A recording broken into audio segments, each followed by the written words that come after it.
Hey guys, what's up? Hey, what is happening? World is going through a very uncertain situation. So hopefully you're safe. Hopefully you are taking care of yourself, and um, be safe. It's still an uncertain world in multiple dimensions. We spoke about not just coronavirus, but also the economic impact of that, directly, indirectly, right now and in the future, in many of these videos. And hopefully you're taking care of yourself financially and in terms of health, as you're going through the most uncertain time situations of our lifetime.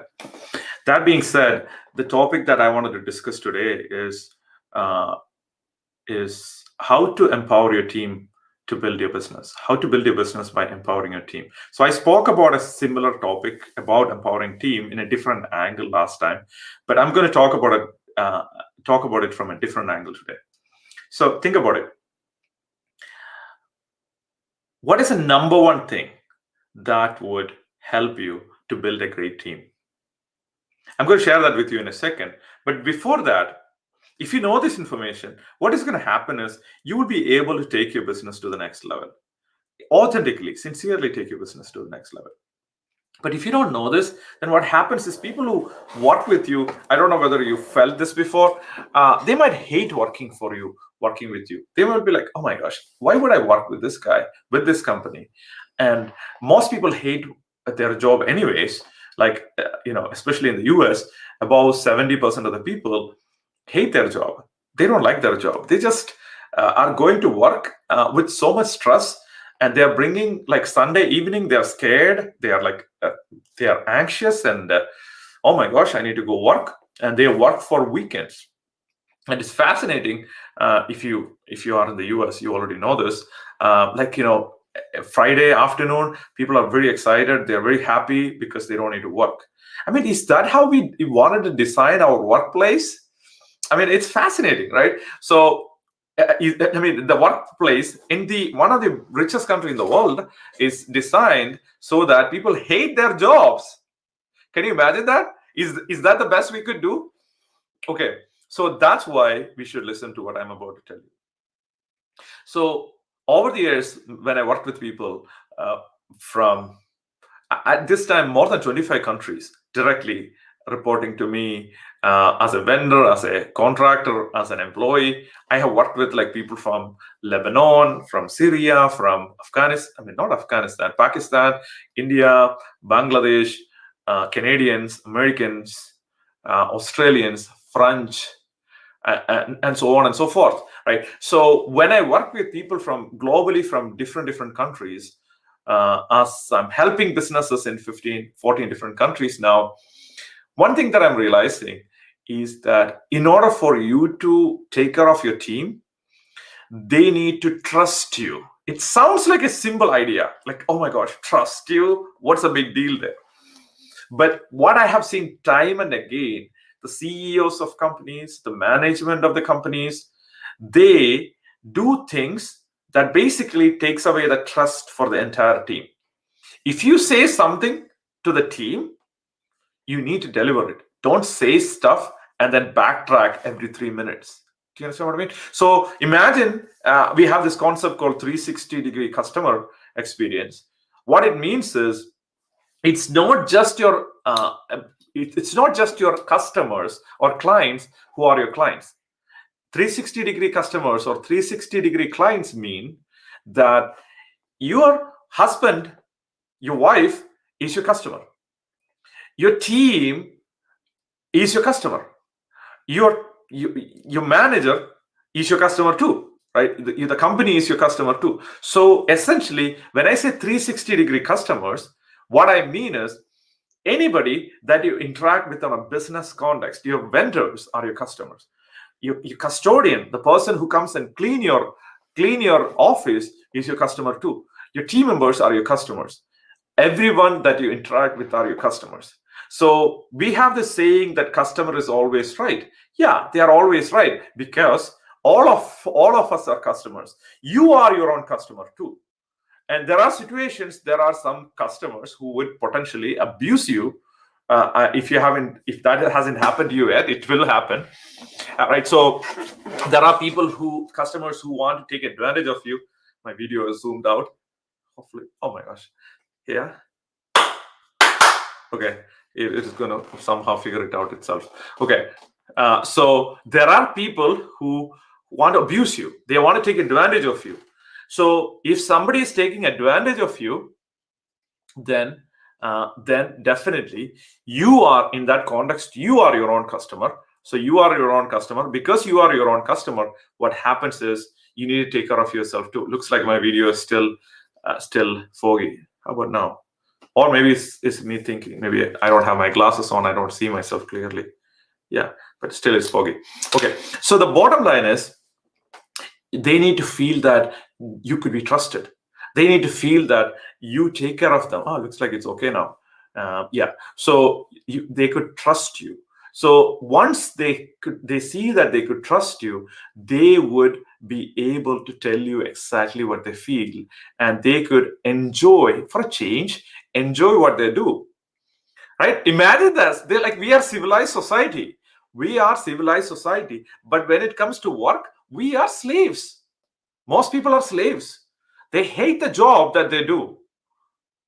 Can you imagine that? Most people hate the job that they do. And they just go to their job because there is nothing better to do. There's no other way to make money.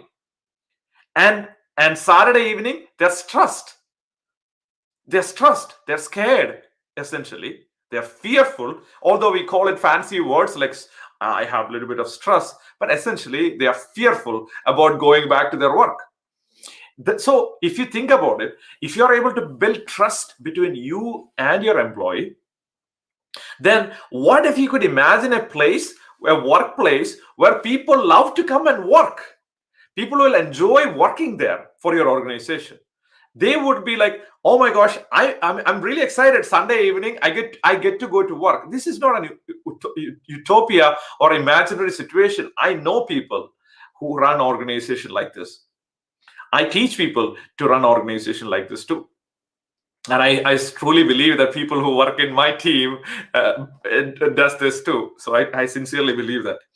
Okay, so the people who work for our own organizations, they enjoy. The people who work with me, for the most part, they enjoy coming to work and spending time in the workplace. So first thing is trust. Having the trust for them to express themselves, stand for who they are. They feel like they are appreciated.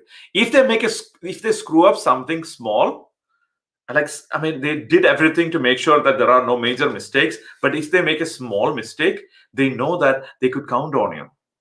They could count on you to take care of them, which means they make a mistake, you're not going to abandon them and shame them and guilt them and say all kind of stuff. Versus you would possibly tell them, hey, hey, Joe, I asked you to do this. You didn't take care of this thing. We have these problems. This is causing us this particular issue. But would you please take care of it next time? Versus like you are angry at them and you're like shaming them and you're saying all kind of stuff. You're abusive to the person because they didn't do the certain thing they were supposed to do and they made a small mistake. So the bottom line is we need to start thinking about building a culture out of slavery of employment, where people can actually enjoy what they are doing and possibly have a small stake in our company too. There are multiple reasons for that.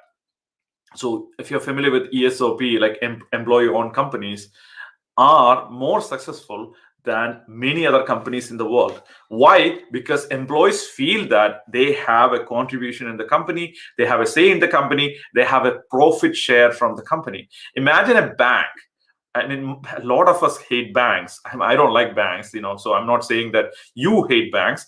Think about the banks from Wall Street, the Bank of America, the JP Morgan Chase, and whichever country you're listening from, the banks from your country. The banks have 300, 400, 500 billion dollars, right? These are like massive companies. And the mass majority of the people who work for banks, what is the challenge with them? They don't have barely any money. The bank has all the money, but the employees are significantly poor. And I know you could say, oh, that is how capitalism works. That is not that is not how capitalism works.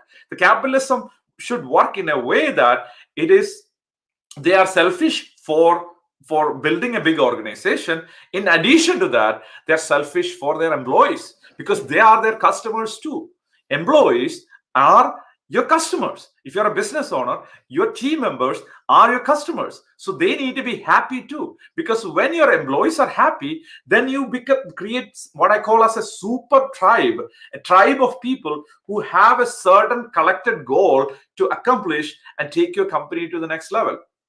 So which means by not giving your employees, if you're a solid Adam Smith capitalist, I want to tell you this, right?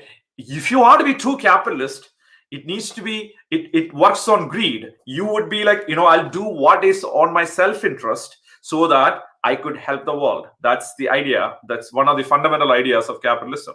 If you believe in that, the best thing for your self-interest is to give for your team, because they are the one who makes money for you. They are the one who takes care of your customers. They are the one who are interacting with your people. And when they are interacting with them, if they are smiling in their heart and if they are happy from within, people will come to know that. Like you call customer service for, let's say, Wells Fargo. This is a company who basically created accounts for people, like several millions of accounts for people without their permission, right? So you call somebody like a Wells Fargo. I'm using bank example for now, and you call the customer service. You would know the difference compared to you call TD Bank. I'm using a lot of American references here, but in TD Bank, I have the best experience with TD Bank. Right, the people who work for TD Bank, they are happy, they are relaxed.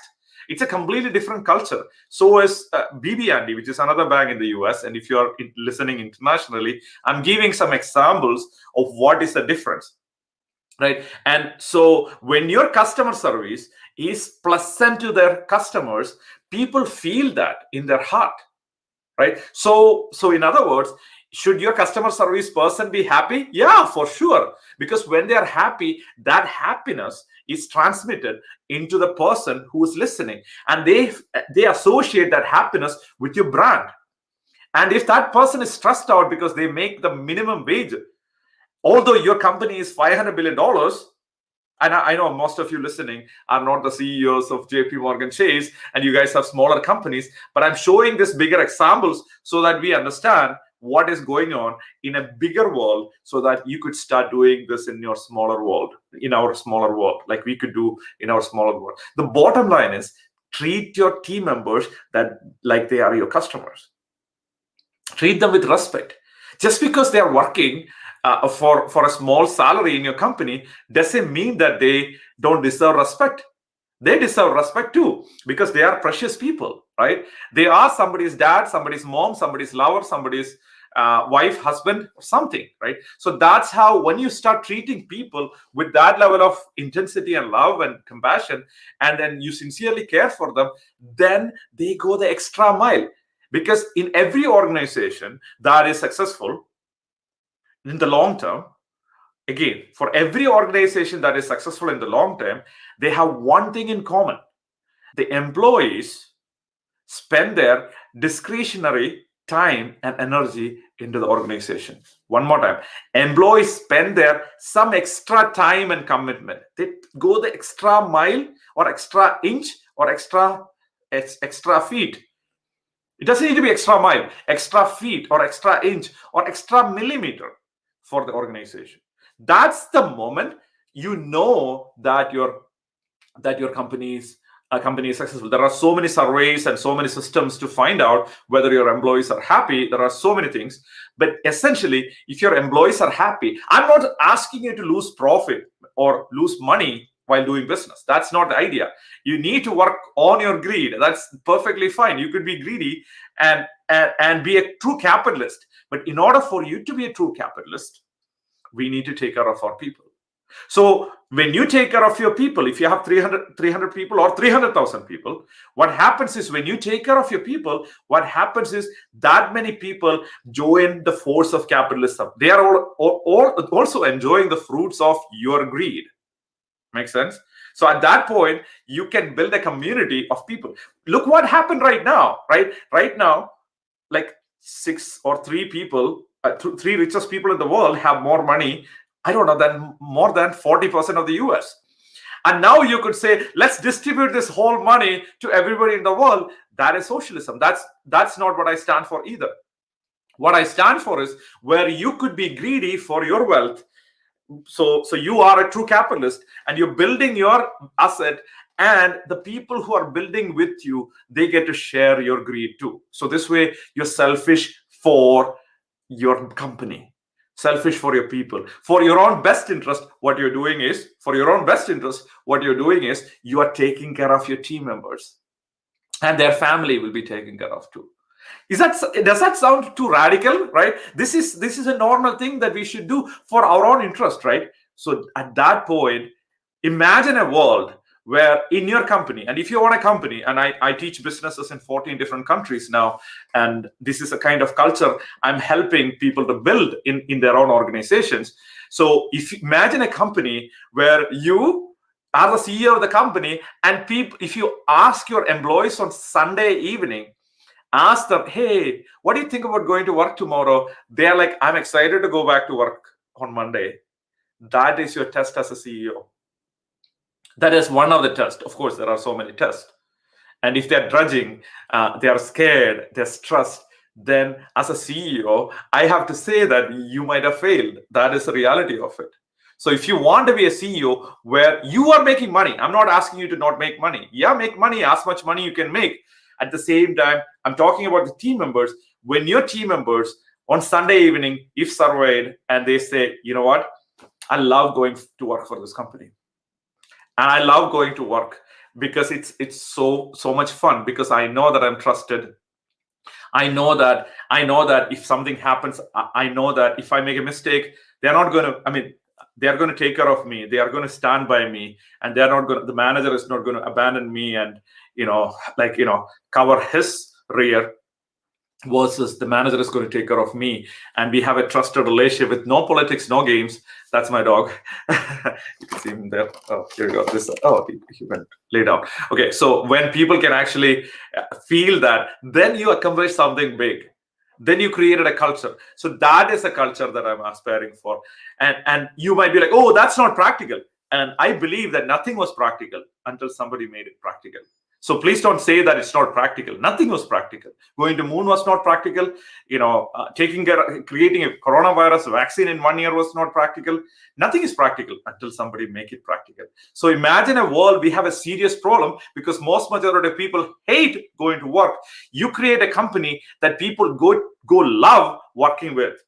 All of a sudden, your company will attract the best people in the world. So that is for your selfish interest too. What else can I say? That's all I have to say about that. All right, guys, have an amazing day. Start implementing one small thing from today, which is ask your employees, are you happy working with my company? And what can I do? What is one thing that I could do to make it better?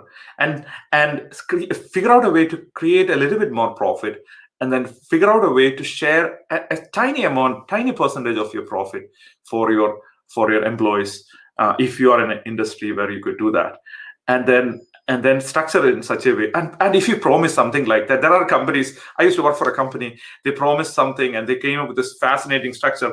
3 weeks later, when they are about to, or 3 months later, when they are about to make that payment, they're like, oh, I need to structure it, and they kept on changing it, entirely destroyed the trust of the team members.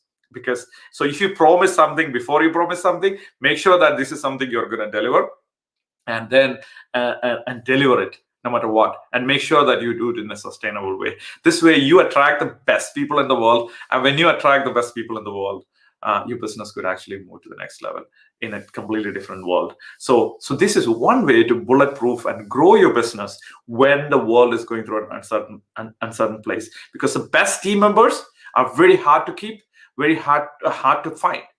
And you get to keep the best people in the world if you make your work fun and enjoyable, but result oriented. This is not just fun only, right? So it needs to be result oriented. And if they're producing massive, amazing results, let them be part of your profit. Let them be part of your growth, so that we could have a fundamentally powerful, collected capitalism, where my greed is actually shared with at least with my team, with my community.